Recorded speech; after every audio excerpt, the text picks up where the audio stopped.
All right, we have many people. Thank you so much for attending and showing the confidence that and eagerness to learn, get to know agile processes and the Scrum framework. What are the Scrum basics? What actually it means, and how are we planning to move forward in this roadmap? Before I start, you can put down any questions that you have in the chat. Raise your hands, and we'll stop right in there, and we'll take up that. But anything anyone wants to wants to bring up, let me know. If my voice, clarity, pitch, everything is okay, you can anytime that your pitch is fast or slow, something. Any questions before we start? Anything that we want to talk on?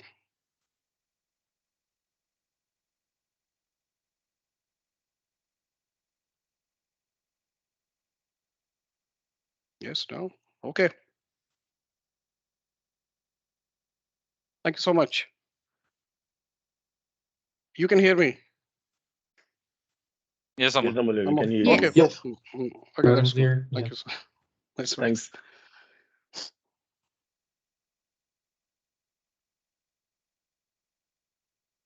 nice. In the last call, we discussed about why should we go. Okay. Why should we do? What are the agile and what are the principles that we should be looking for?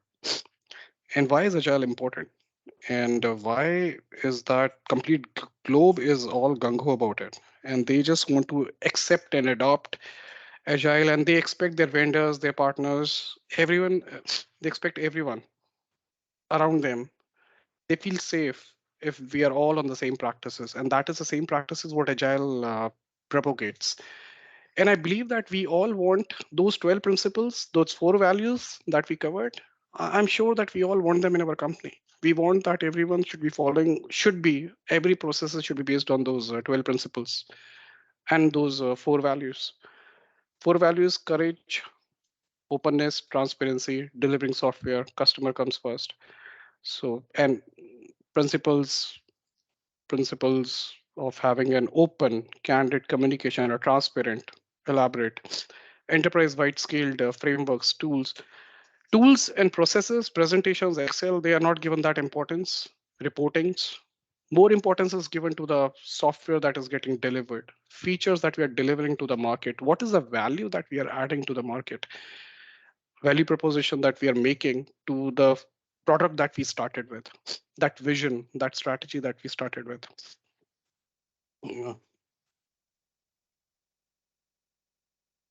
A lot of weather change here in my part, so it's causing a nausea. Okay, so that was the principles. Now we are going to talk about the Scrum ceremonies, Agile ceremonies. And one of the very important ceremonies of that hurdle that we do it on a daily basis, hustle, Scrum Basics. Scrum Basics, Scrum, not Basics, Scrum. Scrum is a term originated from American football, that they would all gather together, huddle together, and they would talk about what is our grain, what is our war room kind of a strategy. And this Scrum is a kind of a meeting. It is called a stand-up meeting. It is actually a stand-up meeting where everyone stands and they talk face to face. Why stand? They actually literally stand. Why do they stand? Because standing makes you more active. It makes you more face to face. And that is where this is supposed to happen in a room over and very short 15-20 minutes. Scrum is supposed to happen on daily basis towards a delivery that we are going to do. We are going to make a feature. We are going to create a feature in our sprint, which is of 2 weeks, designated 2 weeks. This is a normal global norm that I'm talking about. A 2 week sprint and daily meetings. Daily meetings is called Scrum. That 2 weeks will be a sprint. And that is where we gather as a war room. That squad will gather and we'll be discussing, we'll be doing and development and discussing and testing and delivering that particular feature. Okay, and this is what this session is all about: Scrum Basics. What all the things that we cover in that Scrum.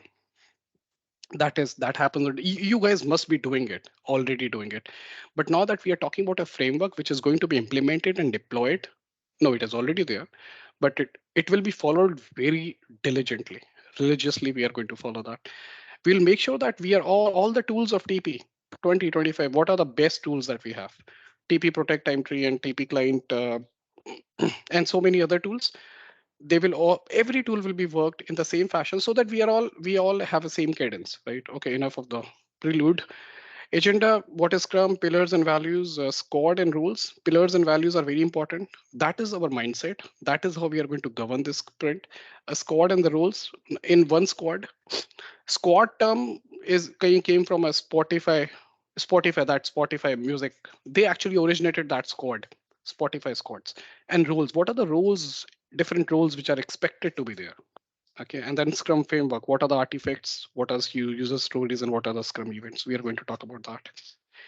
Scrum is an agile project management framework that helps our team structures and manage the work through a set of values and practices. Absolutely. In a very confined two sentences, it has been said. Just give me a sec. I'll be back. Just give me a sec. I'm so sorry.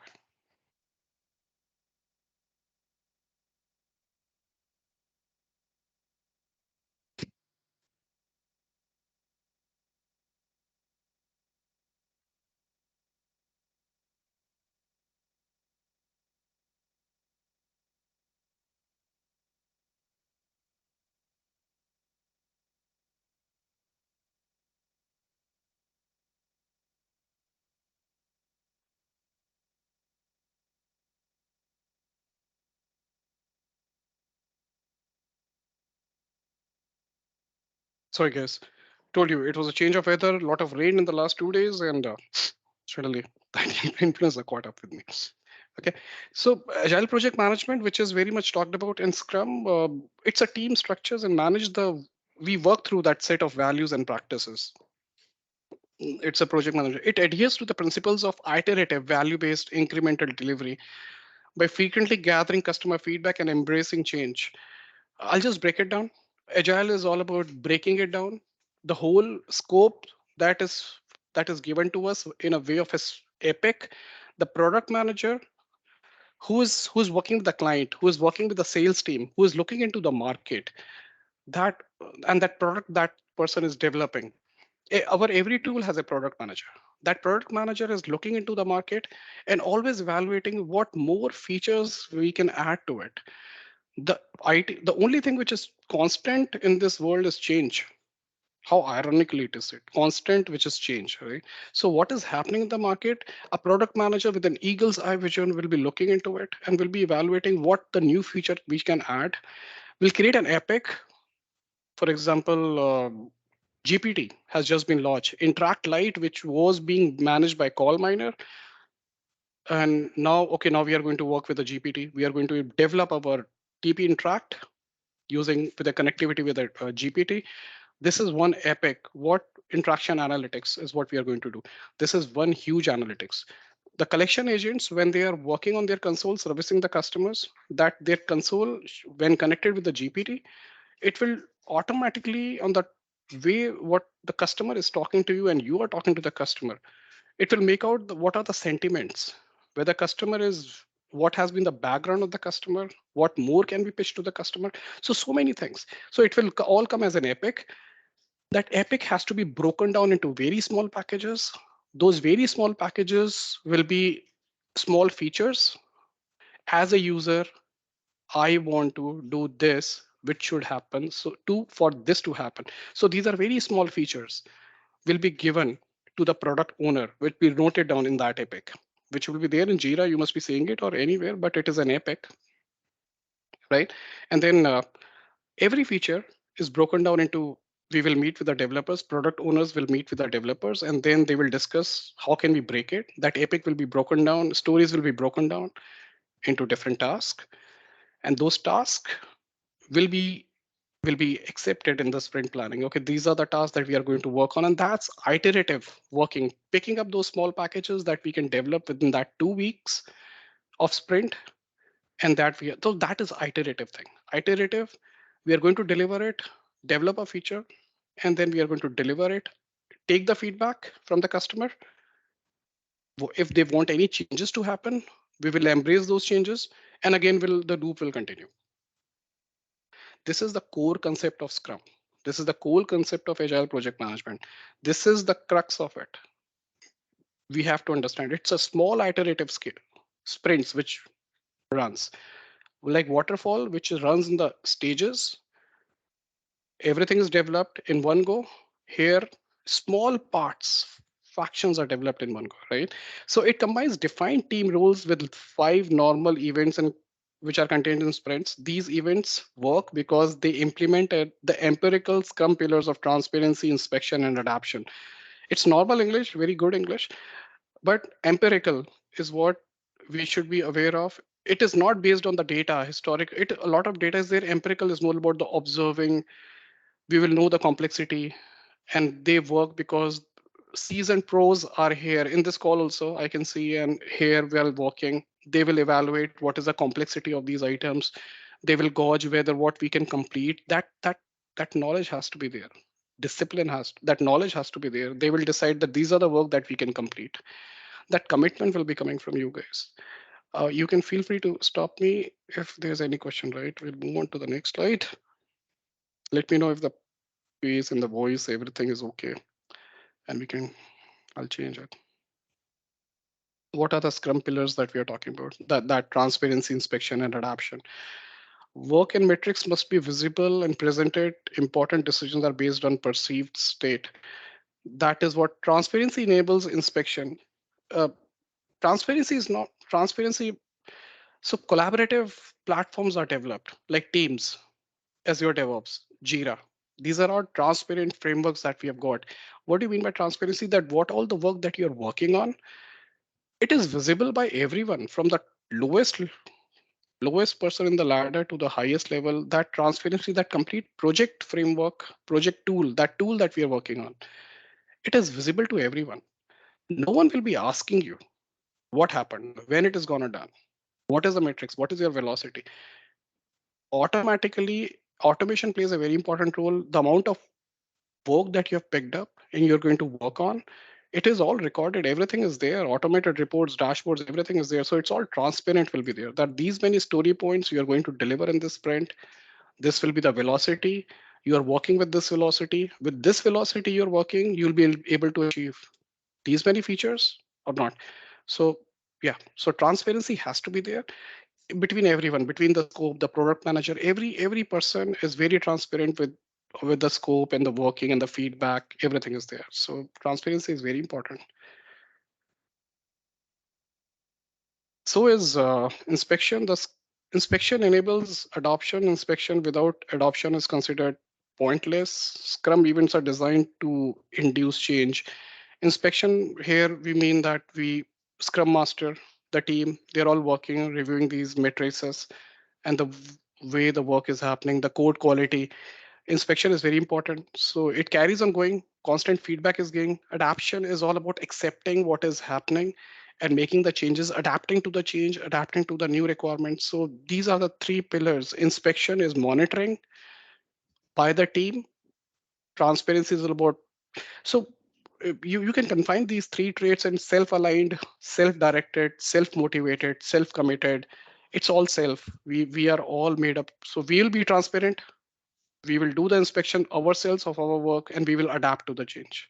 Like Scrum team is expected to adopt the moment is learn anything through inspection.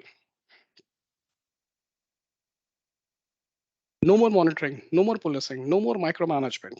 We ourselves have to be committed and make sure that what the commitment we have made, we deliver on those. Scrum values, they are not only adjectives and behavioral traits, what you will be reading in your so many messages that floats around on YouTube and so many things, but they exactly mean it has a lot of weight. You have to believe in them. You have to practice them. You have to embrace these values, and you have to want that this is what I want my process to be like. This is how I want my company to be like. Once you believe it, you will be expecting it. You'll be expecting it. You will be asking for it. And then only we are all the change agents of it. We will be carrying the torches, carrying these values, and then only we can make sure that it it spreads, right? Commitment. Scrum team commits to achieve the goals and supporting each other. That squad of 7, 8, 9, 10 people, they are all committed. They themselves pick up those items. Guys, what do you think you can complete in the next 2 weeks? They will pick up those items. They will themselves commit. We will ourselves commit to it. That these are the items that we will work on them and we will finish it, right? And that is how it is going to happen. And we will commit. We will be focused. We'll be committed. We'll be focused. Scrum team focuses on the work of the sprint to make sure best possible progress. There will be no monitoring. Inspection is there for everyone inspecting their work. Everyone is each other. So, but we will be all focused, and it is the duty of a scrum master, or there are certain roles. It's duty that you're always focused on the work. No more that anyone can come and say, no, okay, leave this, do this. Why are you doing this? When you pick up those 6 items or 4 items, you will be doing day in, day out, working on those 4 to 5 items only and nothing else. That is the mantra, that is the rule. Openness. Scrum team has its stakeholders agreed to be open about all the work and the challenges. You can do it, you cannot do it, it's okay, it's work. It's not expected. We are not superhuman. We can do everything. I saw that yesterday, so that is why I did it. So, but openness has to be there, that courage.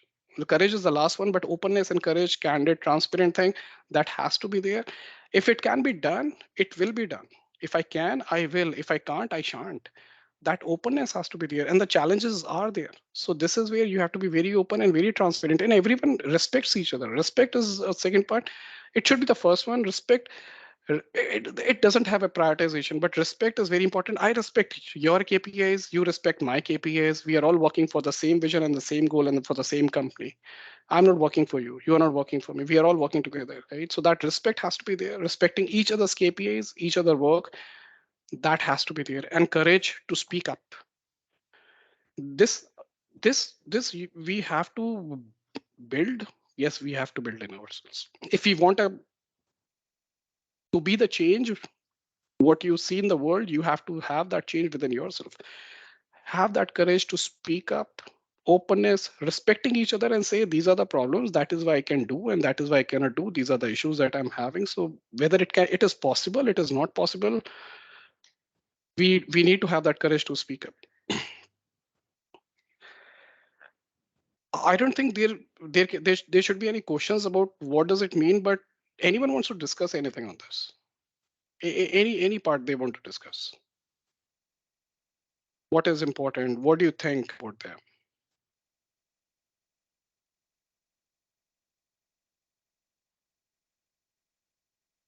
I'm still audible and you can still hear me because I cannot see. Anyone say Yes, yes? we Okay, can hear cool. you. Thank you. Nice. So guys, have these aspects, values within yourself. Expect from the people. Inculcate within yourself. Expect the same thing from the people. Carry the torch and spread the same things and stand by these values. This is your ideology. This is the way you want your company to be. This is how you want your processes to be. And when you want it, you're sending those vibes and frequencies, people will join the bandwagon because everyone wants these things. Even the topmost person, even the lowest person, everyone wants these things in their company, in the way that they work.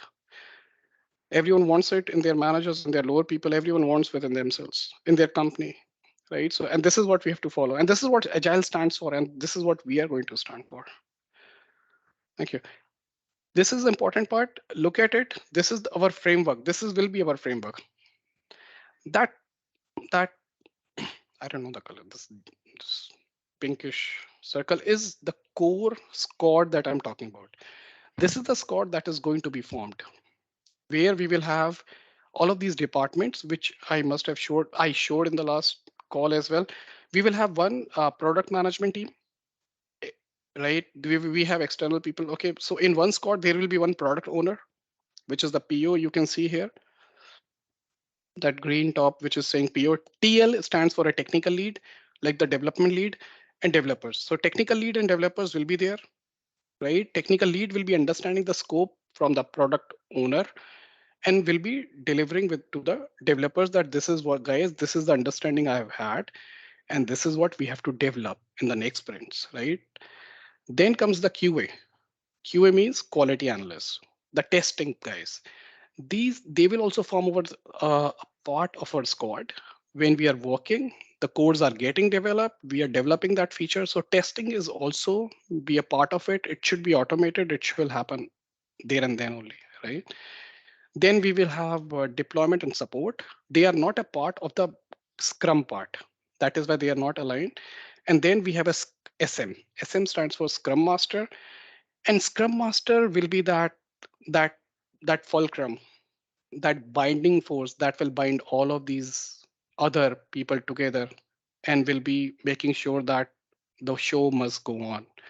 That is where the PMO comes into the picture, right? So this will be our core squad formation who will be working on developing that feature on that scrum of daily scrum and that 2 week sprint and developing that feature. This will form our core squad and this will remain permanent throughout the duration of the product. As long as the product is running, it is made sure that this code remains permanent. Any questions on this? Okay, so this is the permanent squad, one product owner, technical lead with the developers, quality analyst, right? So these form around 8 to 9 people. It is expected to be in the core squad. They'll be meeting on daily basis, talking about the features which are to be developed. Not talking. They will talk only for one when they are doing the sprint planning. In that next 2 weeks, they will just be doing the development, developing that product. Okay, product is the core of it. Next, next comes the support features, support functional departments, which will work with this core. So here you can see PO, product owner, is connected to the product manager. Product manager will be deciding what needs to be developed. Product manager will be creating those epics in the system, right? They'll be routing it, assigning to the product owner for that squad, product owner for that product, right?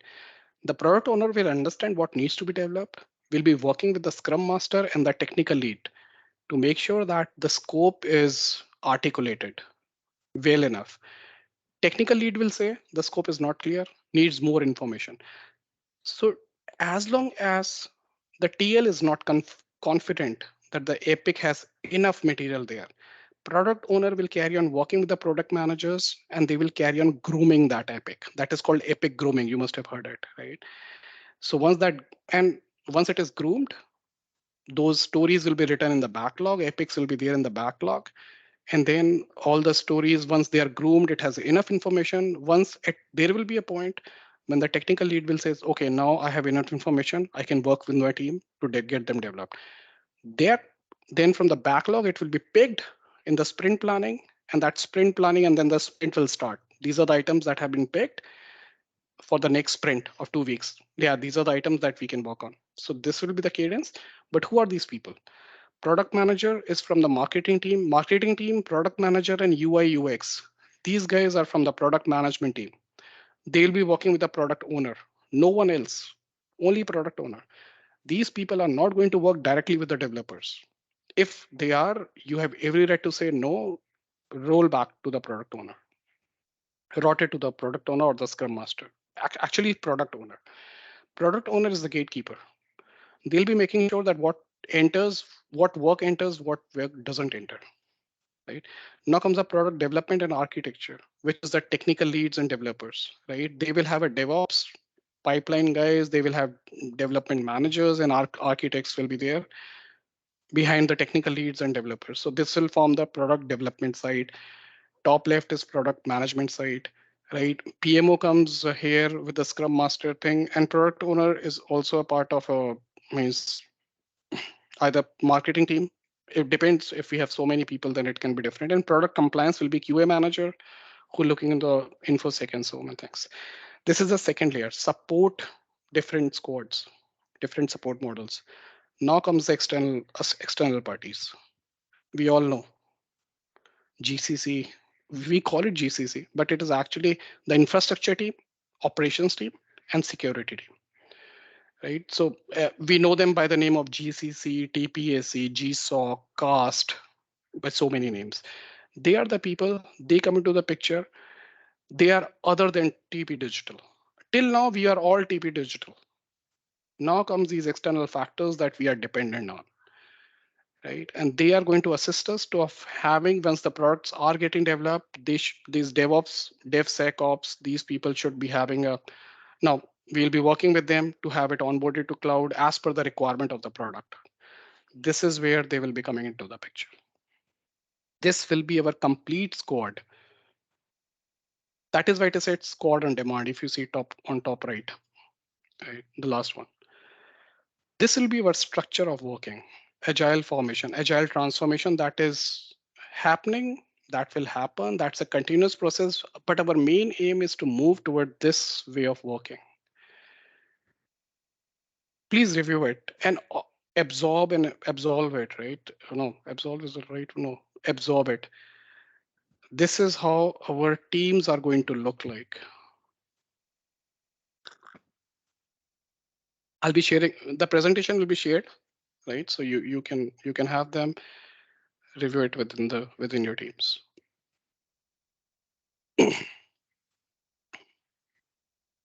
Okay. Anything that would you want to talk? Want to Hi, ask? Amul. Amul, I have a question here. So right now we have developers, QAs, and just wanted to know where application support team will fall under. Like, This deployment and support. You see that okay, deployment and so support? will they come? Okay, just wanted to confirm with you if they will Yeah. come under And the team. that these Yeah. are the support models that will fall under Amit Sarotra. And Amit Sarotra will be managing these support models for all the products. And they will be deciding. So once the operation handover has been done to the operations team, after that it will move. I think there's a 90 days of hibernation period or something, hand holding period. After that, it will move to the what is the support model that is designed. Guys, we are in the transformation phase, transition phase. So everything is getting designed and worked and created. So not so a lot of things are happening right now. But this is what is going to happen. The finally. Amit Sarota will be handling the support model. After it is handed over to the operations, that support will be done by the support model team.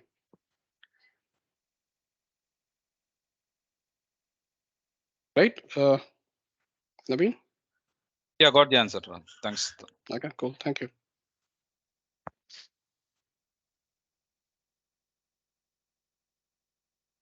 It happens, right, everyone. And now you can see the product manager will be working with the customers, internal and external, both. This is a very important piece. Guys, all of the other people who are gathering, we are all getting the work from this link. Product manager is working with the customer. Customer is telling the requirement. Product manager is evaluating whether it's scalable, feasible, technically possible. They will be advising the customers how it's going to happen, whether it's possible or not, and will be upselling or cross-selling TP solution to them. If they want this thing, how about plus this, upsell, cross-sell, different line items. So this is a very important piece. They are the ones, they are getting the business for us, right? So they are going to decide and they are going to work and they are going to talk to the product owners once those requirements are finalized. Okay. So we have to support this chain anyhow. But yes, in the fashion that is that everyone is working towards the common goal, towards the customers and the benefit of the customer. It every ROI, return on investment, have to be there, right? Relevant aspects of a squad, that let's talk about that core squad that I showed you. This is the core squad that you can see, which has a quality team. It has got a development team. This has got a technical lead, product owner, and a scrum master. These guys, these people will form the core scrum team. What will be their aspects? What are the aspects we are talking about? Squad is a cross-functional team focused on one objective at a time, the product goal. We have talked about it. Squad is responsible of the creation, evolution, quality, support, and adding value to the product. It's a value maximizing group. We carry on adding the values to the product, final product, right? All members must know their roles and responsibilities. Everyone has to be aware what they're expected to do and only expected to do what. No gold plating, nothing excess. What is there in that story, in that feature, we are only going to work on that. Okay, squads are autonomous in its capacity and priorities. We'll be working as per our capacity. You'll be working as per, means everyone will be as per their capacity model. How much work, what is your velocity? One squad velocity could be delivering 20 story points in one sprint, or someone's could be like 10 story points, but as per their capacity, how their velocity is going on. What is the velocity? Velocity is the amount of story points contribution you are making, you are developing, you are contributing, delivering. So many synonyms on regular basis. So that is what decides your velocity. Okay, so everyone has their own capacity, and it is respected, very well respected. It should be respected, right? And as per the priorities of that backlog, what is prioritized thing? What will be prioritized? Which has a higher ROI, which has a higher impact, which can be scaled globally. Means if I'm developing for one customer, can I scale it to many other customers? This should always be the idea. That is what product managers will be evaluating, right? If the feature that they are developing, can it be scaled? Yes, that will take the priority over it. What kind of impact it makes, right? Squads do not dissolve at the end of the project or product. Their objective is to maintain and evolve over time products. We have to evolve the products, right? I don't know, but I saw TP Protect website portal. It is pretty old. I showed it to some people. He said, oh, it was a very old time thing. So imagine TP Protect, client, CCMS, they have been there from a very long time. And how much time, how much efforts. I have seen their Jira projects, like thousands of issues they are worked upon, closed upon. So much work has gone into it, so much hard work has gone into it. Just imagine, where did it all start from, and what level it is at, and where what level we have to take them, these products to. SaaS based, which started from a one computer to develop some codes, right? So this is the over the time evolution which is going to happen for all the. This is the over the time value that we are going to add, carry on adding to that product, right? This is not a one time project. It is continuous. The SCOT team must comply with global guidelines and policies for technology and information security. So there are certain globally accepted norms, technical policies, security rules that have to be followed, accepted rules that have to be followed. And this is what we are going to follow, right? I have asked for a link. We will soon get a link by the InfoSec team, TPSC team. They all have some PDF documents on the security policies, which gets updated on regular basis, software development policies, which gets regularly updated. You must be having it. If not, means whatever, if you have it or not, but it will be shared very soon. It will be shared, right? But yes, we have to abide by it. uh, otherwise otherwise TP cast, when we give them for a scan, then they will vulnerabilities, it will come out as a vulnerabilities. I have never been able to pronounce vulnerabilities. Okay, all right, thank you. Okay, now product owner. This happening. Yeah, product owner. Now product owner is a very important role. This is the key facet which is working between the product manager and the squad, right? So product owner, what does that this person does? Responsible for maintaining value by ensuring the team works on the most valuable items. Backlog prioritization, the product manager so will be working with the product owner, and the product owner will be deciding what is depending, working with the developers and the scrum masters, what are the most prioritized items. Because developers know what is more critical for an application, for a tool, right? So they will prioritize those items. These things should go fast. The backend database, the middleware, or so many good things are there. Middleware or front end, UI UX should come first, then the backend integration should come at the last in the table. So this is how the prioritization will happen, right? Prioritization and maintaining the product backlog, including, right, the so a user stories will be written for all of these things. What is going to be work, front end, back end, middleware, database. So everything will be written down in small tasks, represent the voice of the customers and communicate with us. So product owners are the ones who will be hearing these feedback, will be getting these feedbacks from the customers via way of product manager only, and communicate with the stakeholders. And they will be directly communicating with the product manager, internal stakeholders, direct stakeholders. So squads, the scrum masters, we are not going to communicate with them with the external parties, the customers, the stakeholders, the requesters. It is what the product owners will be doing because of minimal people that we have. So Scrum Master is working as a product owner, or as product owner is working as a Scrum Master. So this role is getting mixed, or it is separated. But yes, this is how it will happen. But as a developer squad, you are not. I mean, you or development squad is not supposed to interact with anyone. They are there. They are focused, and they should be focused. We have to leave them in their peace. Okay. Collaborating with the development team to clarify requirements and acceptance criteria. This is also a very important thing of the product owner, that they will be product owner will be constantly collaborating with the development team to clarify the requirements. Development team will have so many requirements. They have so many requirements, right? So if they will be telling it to the Scrum Master in the meetings, and Scrum Master will be taking it to the product owner, and product owner's responsibility is to get those requirements, information, updates, clarifications to support that this is what is required. So yeah, these are the roles of Scrum Masters, to remove the impediments, roadblocks, make the wave smooth. Okay.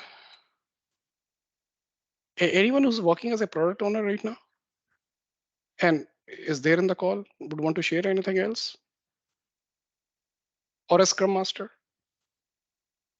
So I think one thing that's important to note, and your little pop out there mentions it, uh, sometimes the most valuable item might not be the biggest or even the highest priority. It might be the item that can be achieved and start adding value quickly.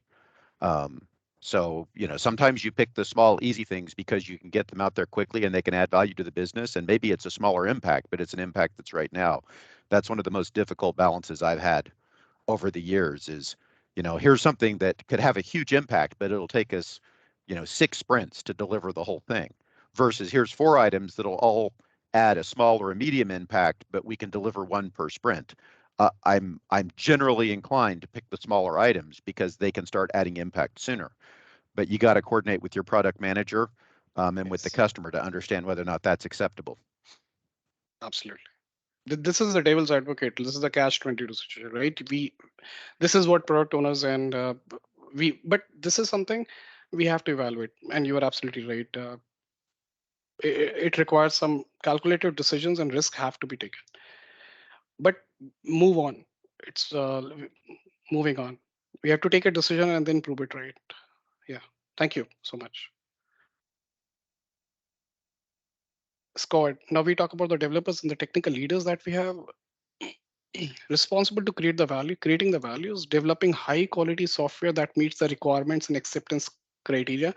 This is a definition of done, the amount of impact it is going to make. So we are all responsible for adding the value, but for creation of that value, it's the developers. They have that art in their hands and their eyes and the magic, right? They are going to do that miracle.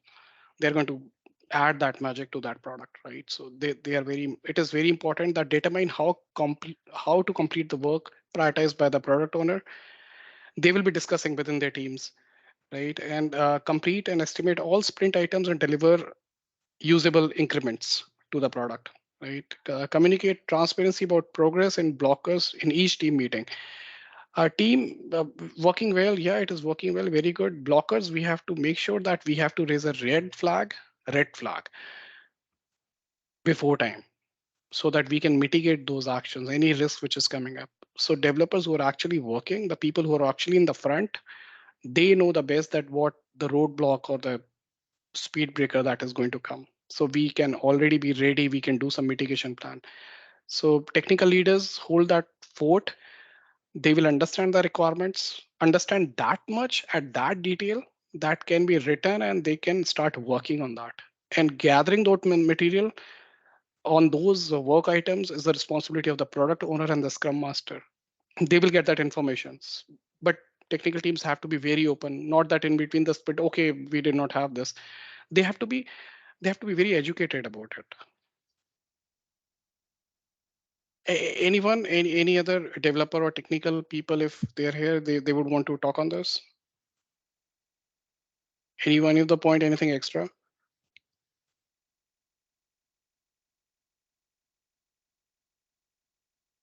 Feel free.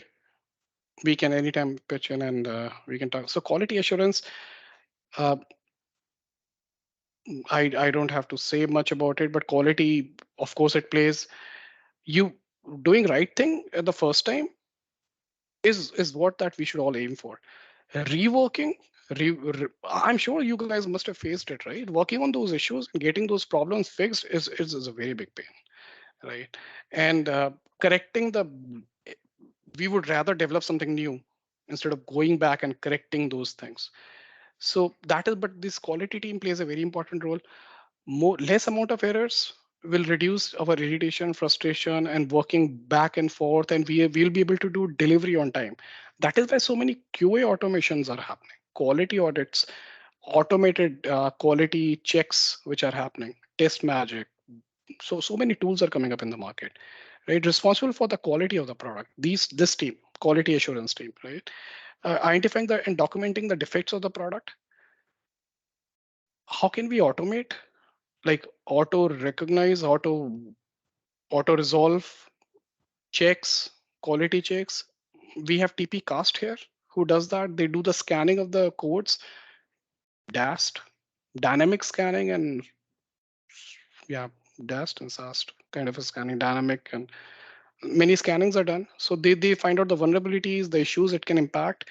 But one issue, one loophole can create a catastrophic effect on the complete ecosystem, not only for your product, but the integrated. This product is integrated with many customers. Just yesterday, I was working. I was a part, time tree, no candidate portal journey.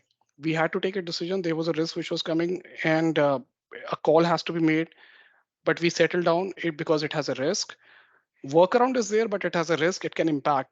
It can jeopardize so many things. So we put on a stop. No, it has to. We have to go for a solution, not a workaround.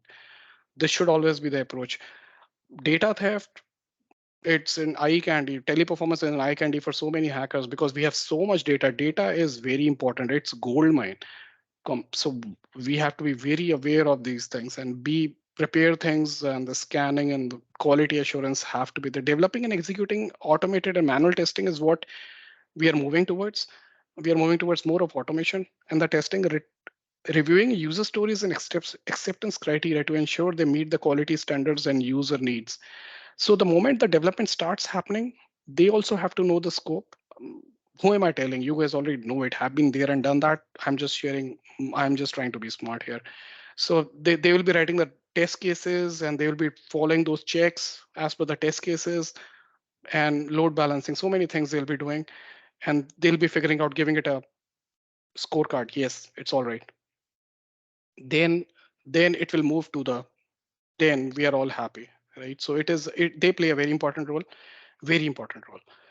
Everyone plays a very important role. This is also a very critical department, right? Scrum masters, servant leaders, I stand for it. Servant leaders are actually, we work for the team. We are the people who make sure that no roadblocks are there, impediments are removed, and everything goes as smooth as possible. We will not be working about the team. Our team is working we are scrum masters. They'll be watching, observing, seeing things, gathering the feedback, making sure the team is all aligned. They have everything that the team needs to work upon, and any problems, any issues they are facing, scrum master is the first one that will highlight, raise a red flag, and get those information which is required to be done, right? Responsible for maximizing value by ensuring scrum adoption and team efficiency. This is what Scrum Master will be doing. Identify and remove any productivity roadblocks, facilitating Scrum ceremonies, pursuing adherence to Scrum principles and practices, all the principles and values that we have shared, we have read through. Scrum Master is the one who will be holding the fort for that. Acting as a servant leader, helping the team be self-organized, self-managing, self-directed, self-motivated, self-committed. Very important, guys. Uh, it's no longer the time where we have to be dependent for the development of our work. We have to be self-committed to the work that we are doing, right? And we have to be self-organized and self-committed and directed and motivated, right? So servant leader, scrum master will make sure that we are all following these principles. we are having these values in our day-to-day working. This is the character building that we are doing. Thinking, mindsets, paradigm shift, so many words, right? Helping the team continuously improve its processes and performance. Alone, no one can alone function. You can see all these departments, no one can alone is, it's a togetherness. That squad has to work together, right? I did not call out any quality people here or Scrum Master. I'm a Scrum Master. I can talk about it. Right? It's a fantastic way to work with the teams. I have been a Scrum Master, so I know it is a fantastic way of working and gathering the information, being a part of that development, though not actually technically strong, but now understanding those things and helping the team. This is a, and this is not only that, we have to develop. The complete globe wants this kind of a squad. This is a vertical organization structure. It is not horizontal, it is vertical. All the departments which are related to that product development, they are all a part of this squad. This is a vertical organization structure that is being followed across this software scaled agile framework. You go to anywhere, these practices and policies, what I'm talking about, you can talk, you can, once you observe it, practice it, you can practice anywhere. It's a cookie cutter. You can take it to any other company, any other software development. This is the way it works. These are the practices. The words and verbiage might differ, but the meaning remains the same, right? So very accurate and the latest thing what the world expects and accepts. We are going to work on that, and it will add a lot of value to us. Not that it has not been, but yes, working and practicing it, it is going to. Thank you so much. This is what the framework that is going to be there.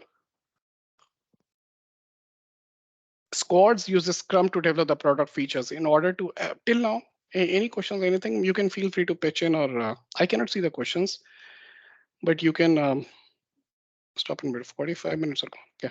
Squad, Squad uses Scrum to develop all product features in order to add value continuously and faster. Squad executes sprints to develop an increment and show it to the all stakeholders in sprint reviews as a demo. How the process is, this is the process of the Scrum. We have a product backlog. This product backlog came from the epics, what the product manager created. Jira is one of the tool, but yeah, in Jira that epic is created. Product manager and product owner will be, and they will be creating those product backlog. That in this epic, these are the stories that will be created. So that will be the product backlog. These are the features that require to be there. Okay. Now that features will be broken down into task. Development team, technical lead, will be working with the Scrum Master, will be looking into these features. So to develop a feature, user registration, what all the tasks that needs to be done to do this. Suppose we are example developing a project registration app or user registration, anything, but IAM, identity access management.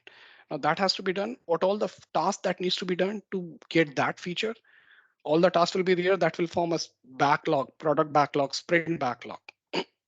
Right on your left hand side from the backlog refinement. All this process is called epic grooming, backlog refinement, backlog grooming, epic grooming, story grooming, feature grooming. So you can say features will be broken down into task, and the technical lead responsibility will make sure that complete information is available on those tasks, because that person knows, he's aware, he's competent, that he or she means that person is competent. When the full when the complete information is there in that sprint backlog, so that backlog, that item will be picked. Now we move towards the sprint planning. That was a sprint back. So sprint planning, that is where the sprint backlog will happen. Technical lead will pick out those items from that backlog, that this is what item I can perceive that we can finish in the next 2 weeks of sprint. That will form a sprint backlog. So in this case, feature 3, so it will, a new feature 1 has to be developed, and along with small features and tasks will be calculated. It will be picked up for that sprint, and on a designated date, sprint cycles are fixed, freezed. It has to happen on every Wednesday. Hypothetically, it's an example. Wednesday, 14 days. Next Wednesday, normally it's a 2 weeks. You can do it for 3 weeks. You can do it for 1 week, but 2 weeks, right? So it will be picked up and the work will start. On Wednesday morning, you will come.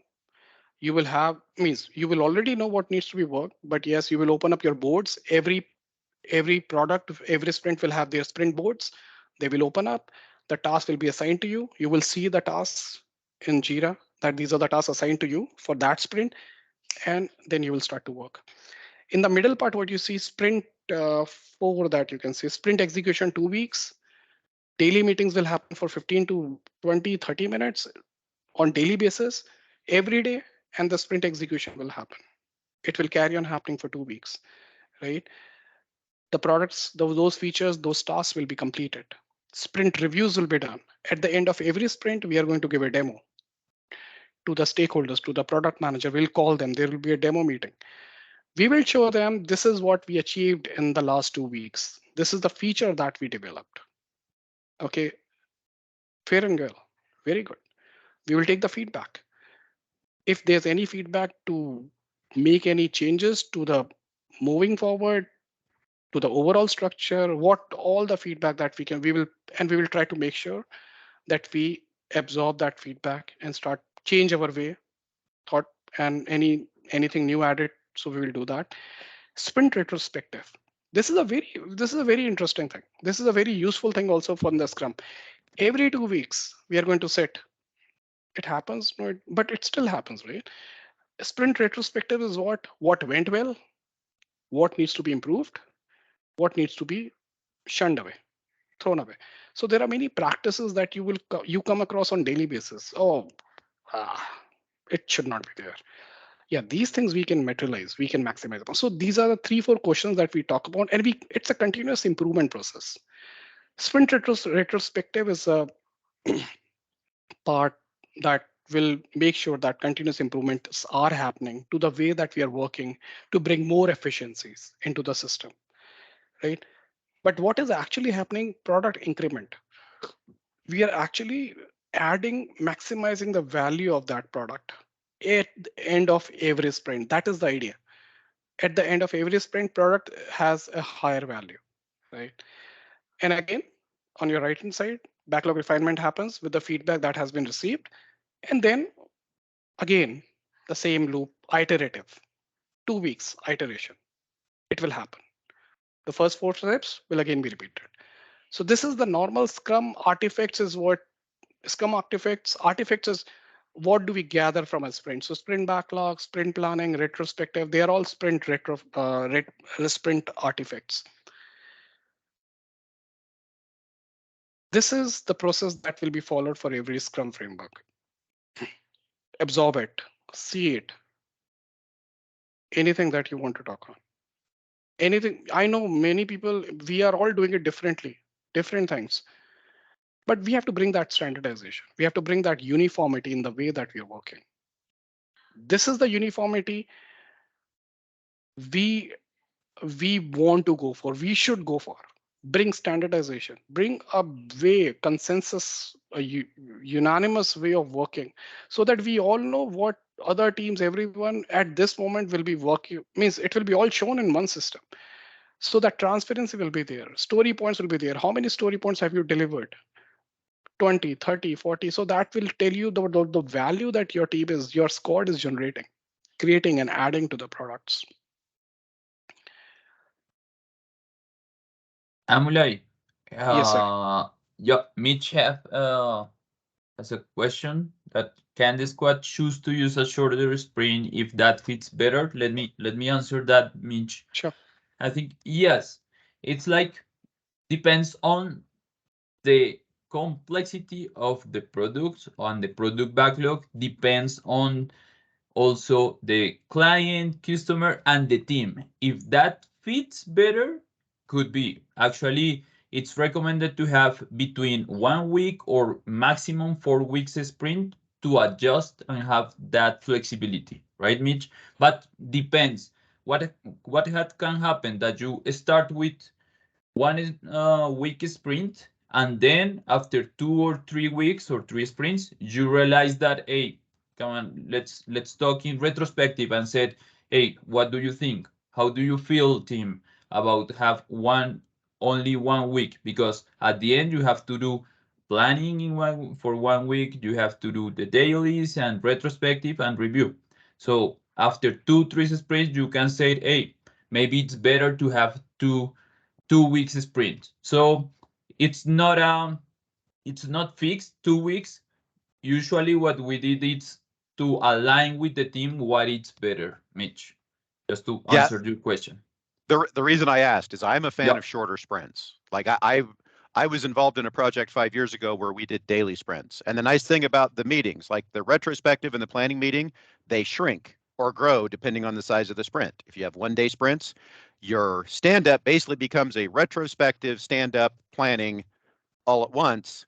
And especially for a project that's in an early phase, you can get a lot of velocity in a big hurry with, but it requires a lot of buy-in, right?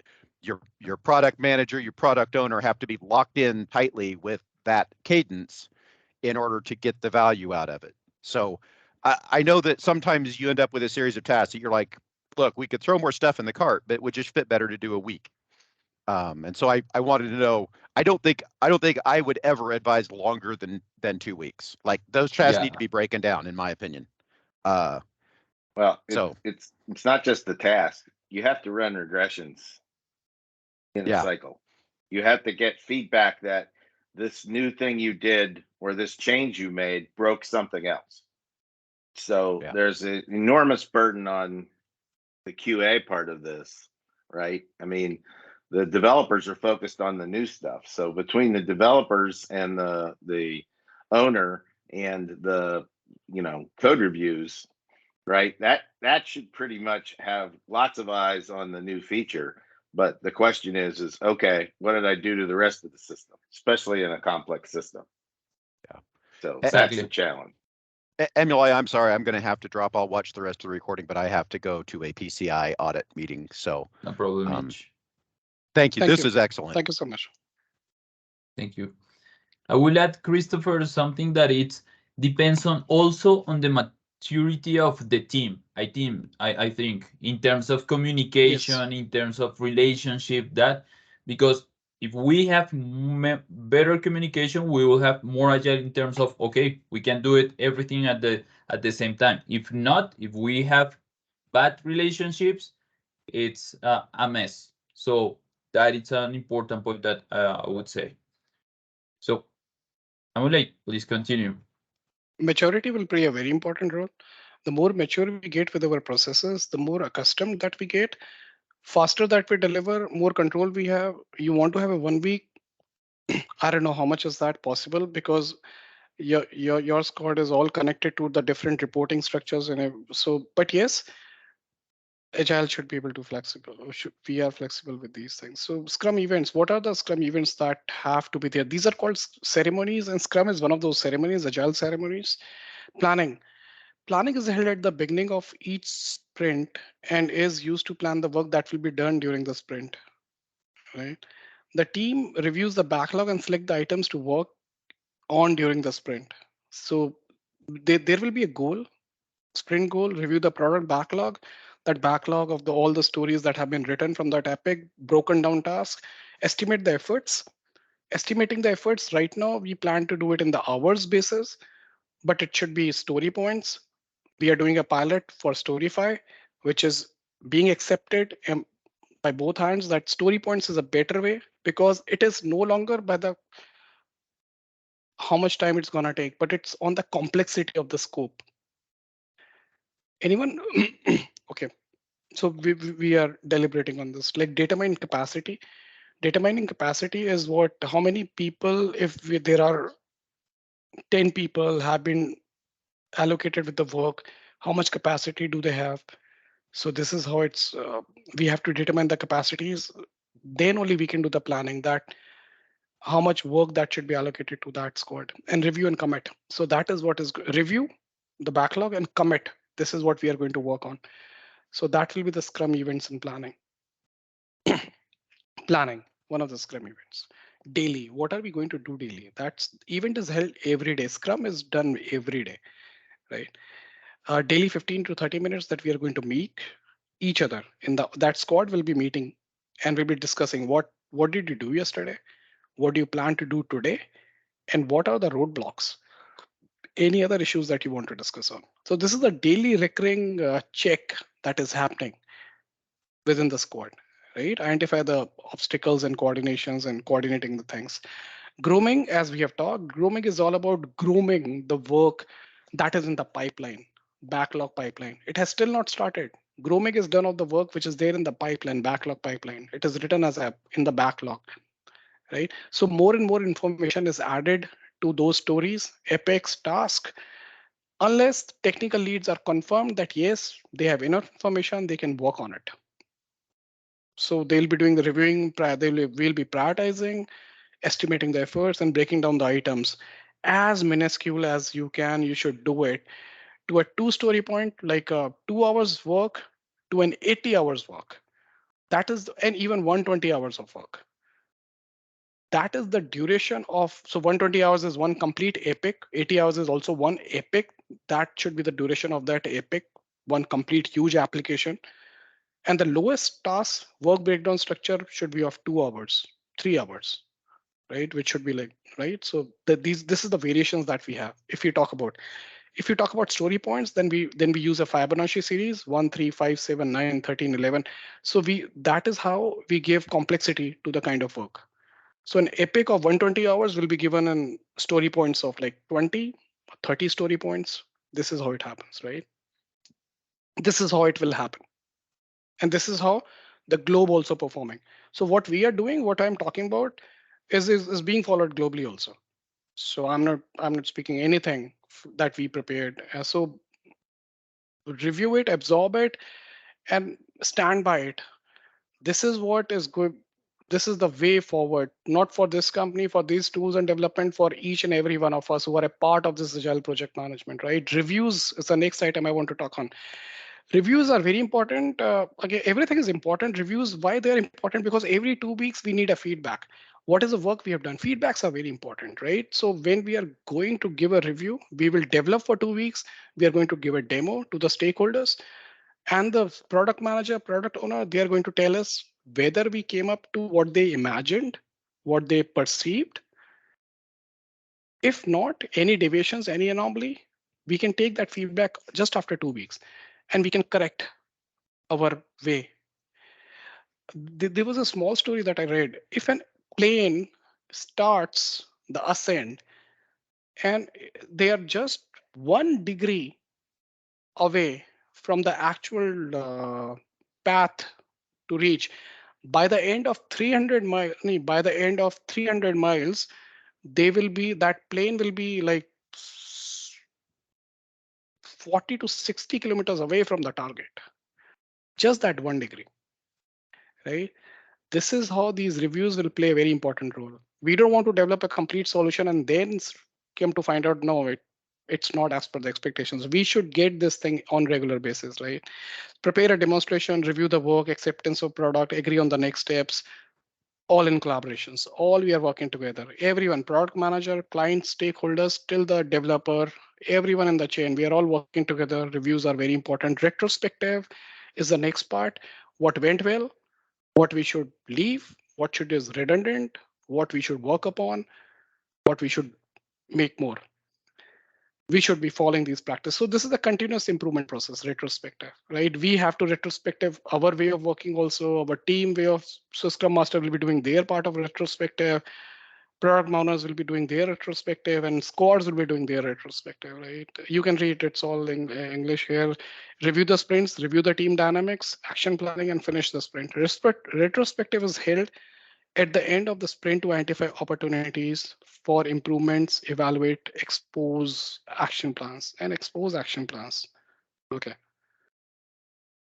I'm like 1 second because Christopher, I think you have any question?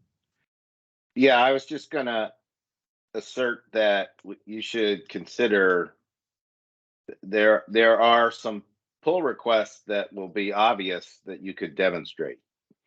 And I wouldn't wait till the end of the sprint for everything, right? The ones that are appropriate, I would make part of the pull request review be the demonstration, so that you could tell 4 days into the sprint that something was right or something was wrong, and not wait till the end of the sprint and have to do it over. So I would say that reviews should at least be done at the end, but should also be being done continuously during the sprint. Got it. Got it. Yes, actually, in some squads, Christopher, what we did, it's like the review, it's all the integration in the same, in all integration of everything that it's the sprint goal.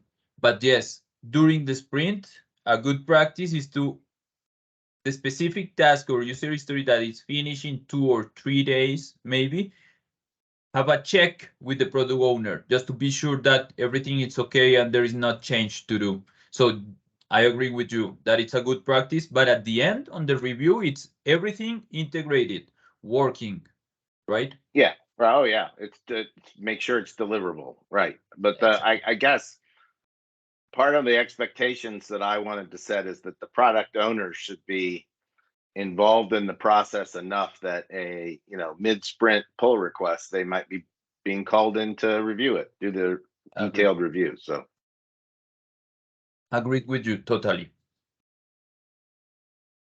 You mean to say that 4 days we would be able to do a pull request of a code that we developed within 4 days, and that will have an impact onto the final product, and that is what you would show to the product owner? yeah, if it Okay. let's just say that one of the tasks was to make some UI changes, right? Change the way whatever it is, right? That's something that should be able to be demonstratable at the pull request time, right? I will add to what Chris is saying. We have a particular product owner who's extremely, extremely bad about asking for significant UI changes. You provide a mock-up or you provide changes to the actual UI code sufficient to show it on the screen. You ask her to look at it and say, is this what you had in mind before we proceed and finish the project? And she ignores the request for a week. Does nothing, never looks at it, never comes to a meeting, never says anything. So you proceed, you finish the upgrade, you send it through QA, everybody agrees it's done, you deploy it in production, and then the product owner comes back and says, no, that's not what I wanted. If they had done their job and looked at the prototypes and looked at the demonstrations, and performed the user acceptance testing that was part of the release process, this could have been avoided or at least backed up much earlier, instead of going through a 4 or 5 week process to release a product upgrade only to be told, no, that's not what I wanted. Then why weren't you either more clear about what you wanted, or why did you not look at the demonstrations and mock-ups we offered you before we finished the work? It's extremely frustrating. We've had this happen over and over and over again over the last 15 years. And 15 it's years? reached the point where now Mitch doesn't accept upgrades or tasks from that particular product owner until they provide the exact mock-ups of what they want. Well, honestly, I'm coming at it from a different direction. A developer, we've also had instances where a developer makes a change to HTML code and they just assume it's going to work, right? If a developer knows they have to demonstrate it at their pull request, right, they're going to have tested it better. So because nobody wants to be embarrassed by that, right? So there's several vectors to this suggestion.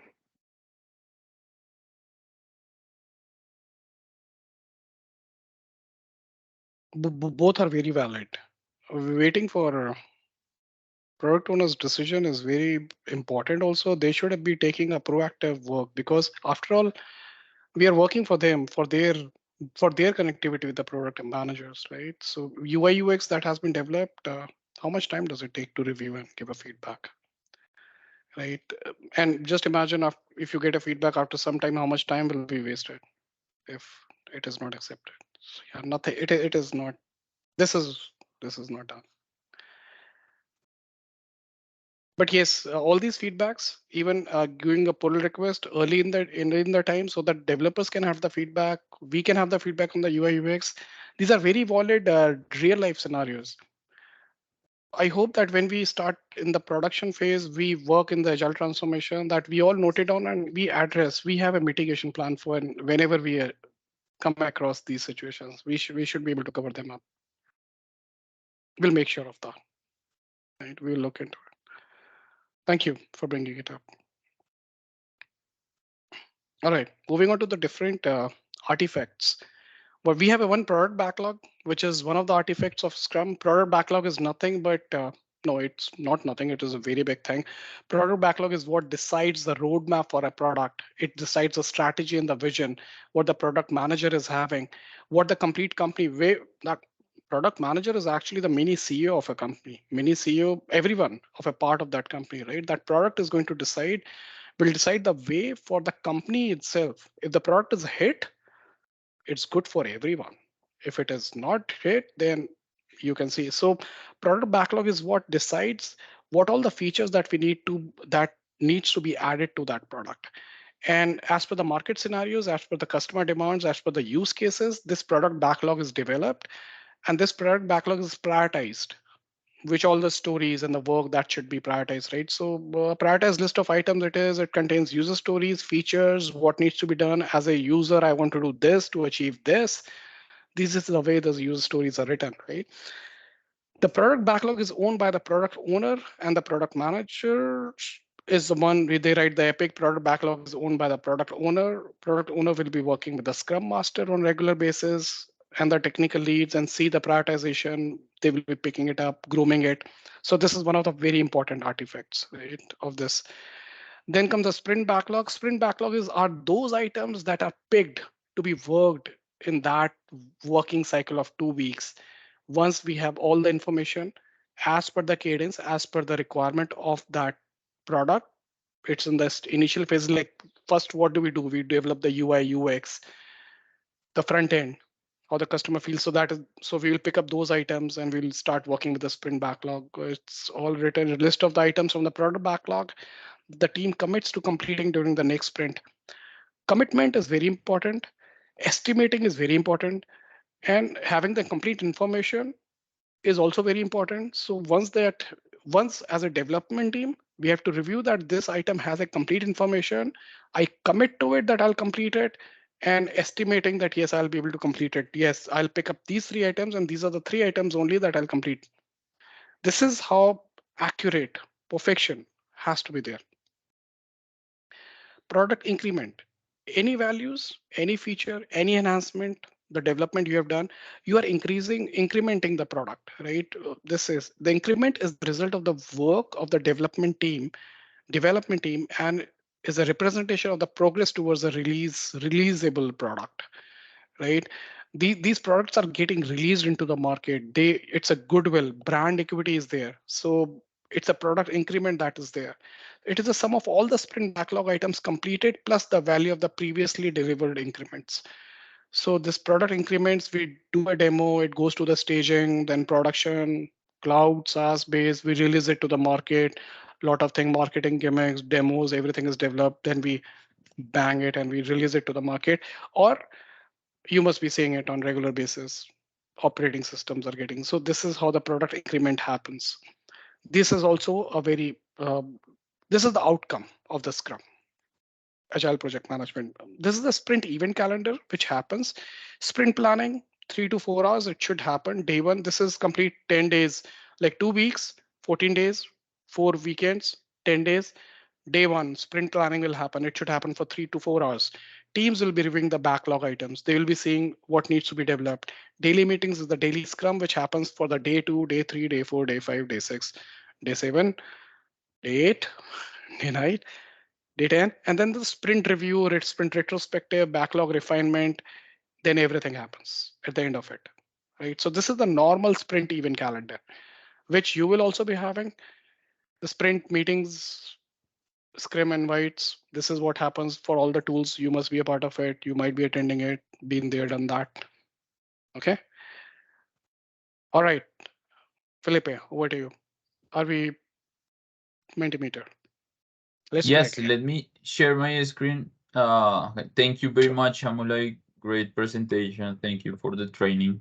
So guys, on these 12 minutes, again, let me share my screen and we will do some quiz about this session using Menti as usual. So let me go. So again, if you can go to menti.com, you can enter this code to go to the quiz, and also, or if you want with your mobile, you can use this QR code. Please give me some thumb ups just to know how many people are there. Let me check how many we are here in the session. We're 40 people, so let's try to reach 30 people, please. Yes, Maria, do you have a question? No. No, sorry. Okay. 15 people. It's quite easy just to join. Great. 19.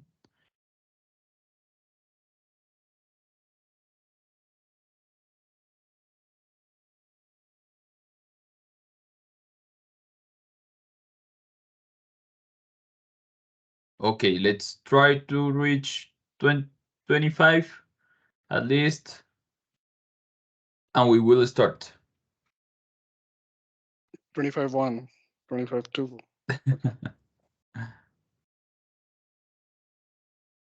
Okay, 24. Let's start. So we will go starting. Yes.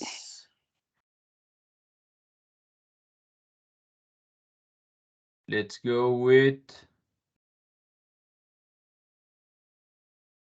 There are only 2 quick questions.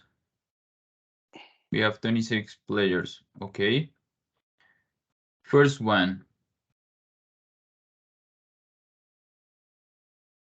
Which are the Scrum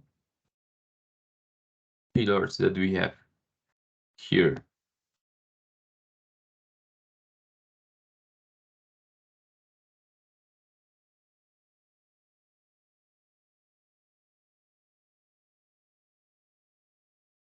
Great. Transparency, inspection, and adoption. Remember, transparency, just to be honest with the good and also bad things. Everyone has to have clear about what is happening. Inspection, it's about, hey, let's check continuously what is happening, right? On the daily, we are inspecting with the results, with the progress, and then adaptation, it's let's learn what happened, and then adapt to the next sprint to change and be better and improve. Great.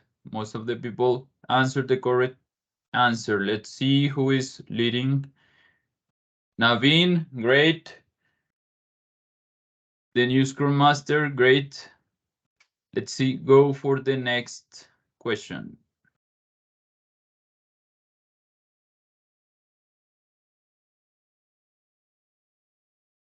'24, okay.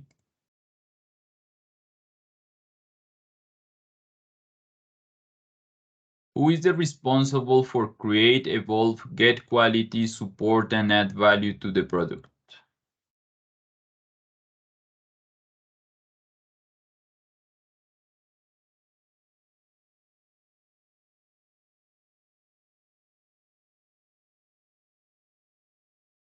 Okay, this is a good result. So what is happening? The whole squad, it's responsible for create, evolve, they get quality, support, add value to the product. Remember that developers adding value, product owner, and actually the product owner and a Scrum Master QA, it's responsible for quality specifics, but at the end, for all of this, it's the whole squad. The squad has is accountable about all what is happening and we are delivering. Okay. Let's check.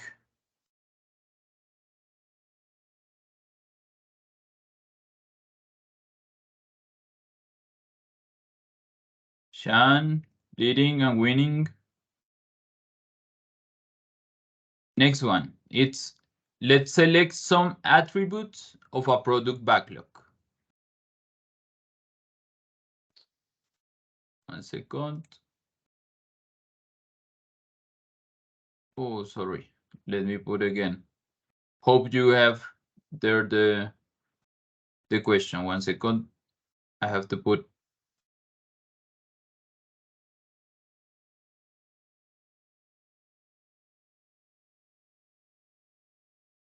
Okay.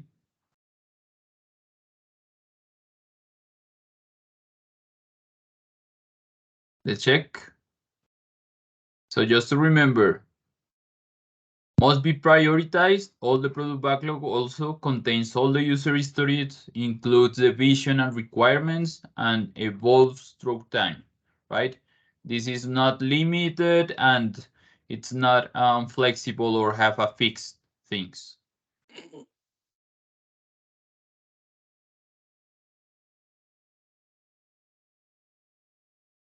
Okay, please select all the Scrum events.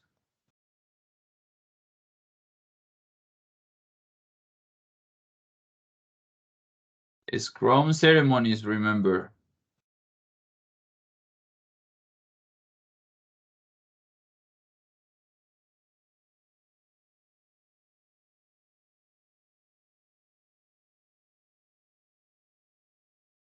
Okay, great. Remember, we're starting with a planning to define what is the sprint goal, what is our commitment as a squad. Then we'll go on a daily Scrum to check progress, impediments, blockers to remove. If we are good with our sprint goal, then we have a refinement right in the middle of the sprints to think for next sprint. And at the end, we have the review, the demo of and demonstration of all the work done, and then the retrospective to check what we have to change for next sprint and maintain all the good things that we did. So great. So remember, testing, alignment, and discovery are not Scrum events. The check. The leaderboard. Shan, congrats. You're the winner of this test.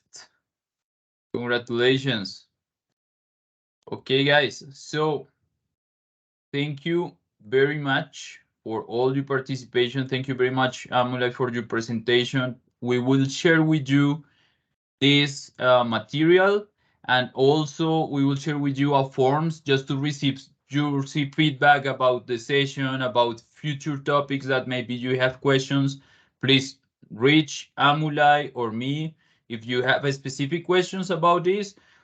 Don't hesitate to ping me on Teams, no problem. We will do this, and the idea is that we can start using this framework and all agile methods in the products. In this case, for time tree, TP client, and TP protect with the teams. So thank you very much and have a very good day or evening.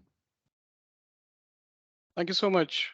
Thanks, Thanks for your everyone. time. Thanks, Thank Amule. you. Thank you. Thank you, Bye-bye. everyone. Thank you. Have a great day. Thank you. Thank you, team. Okay, bye-bye. Thank you. Bye. Thank you. Bye-bye. Thank you. Thank you. Bye bye.